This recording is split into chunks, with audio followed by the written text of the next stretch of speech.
kind of fell down a rabbit hole lately watching retirement videos here on YouTube. I've literally watched hundreds, I would say. I've seen a few different people on here recommend this Bolden software for retirement. And so I finally used one of the affiliate links and I signed up for that and punched in my numbers. And I was pretty surprised when it gave me a 99% success rate. That kind of blew my mind. And I had been really thinking about doing this, and that pretty much confirmed that I was done. I don't have an affiliate link or anything for Bolden, but there's plenty of others out there that do if you want to check it out. They do have a 14-day free trial that it was going to end, and I went to cancel the subscription and give me another 14 days, so I'm going to try it out a little more. I do want to stop the video here and remind each and every one of you, as he said, it's a subscription. So financial plans are living documents. Yes, it's a screenshot of what you're doing this year, but true financial planning is something that we do annually, something that we do year over year, because your life is going to change. He may end up marrying somebody. He may end up adopting a child. He may come into some property or want to sell his property, which is going to change his financial plan. So yes, we can create financial plans to figure out where we are, but we're also going to need an advisor to navigate some of the things that are happening to the stock market and the things that are happening to your life, because those are going to have greater impacts and may lower or increase your probability of success. And are you willing to take time out of your day to continuously do those things all year round? Follow the stock market, to follow all the new tax updates and the political policies that are being passed that are going to change the way that you handle your finances? Or would you rather have a professional take care of it for you and do all the hard work? What I think. Now, there's no way I could be doing this if I still had like a mortgage, car payments, or anything like that, but all of our stuff is paid for.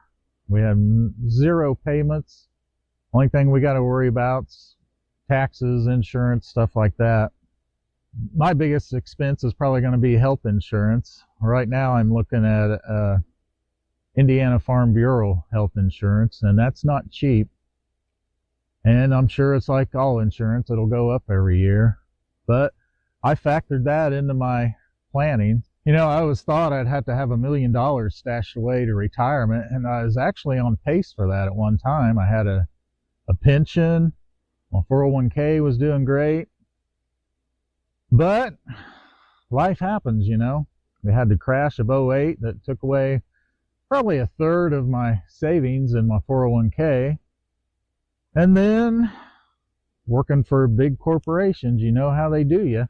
They took away our pension. He says that he lost a majority of his assets, or 1/3 of his assets, in the crash of 2008, which is legitimate. That was a temporary decline in the market. What he probably did was take his 401k out. You know the saying, buy low, sell high. What did he do? He bought high, sold low. So as soon as it crashes down, that's when people want to sell. But he kept the money in the account. Now hindsight is 2020. We were on like a 12-year bull run. The market just skyrocketed for like the next 12 years plus until we start coming into the recession of 2020. So there were a lot of years that he could have grew his account back and more than when he did when he took it out in 2008. Also, that's why 401ks were created, because everyone wants to talk about pensions and talk about automatic savings. But this man, look at this. He lost his pension. So now what do? The 401k was created so you can contribute on your own, and no matter what happens, you are in control of that 401k and you can manage it. That's why when people are leaving their jobs or you're recently retired, you may want to consider rolling it over into an IRA into your name so that money goes with you and doesn't stay with the corporation, because there are trillions and trillions of dollars that are sitting in 401k accounts right now because people have forgotten about them. You go work for a job for maybe 5 or 10 years, you get a new job, you start your second career for maybe 10, 20 years, and you move on with your life, and leaving 10 years plus of maybe of a 401k that has grown or accumulated over those years. That's money that you can use to pay for your health costs, the insurance costs, all those things associated with retirement, so you can be happier and healthier in your retirement.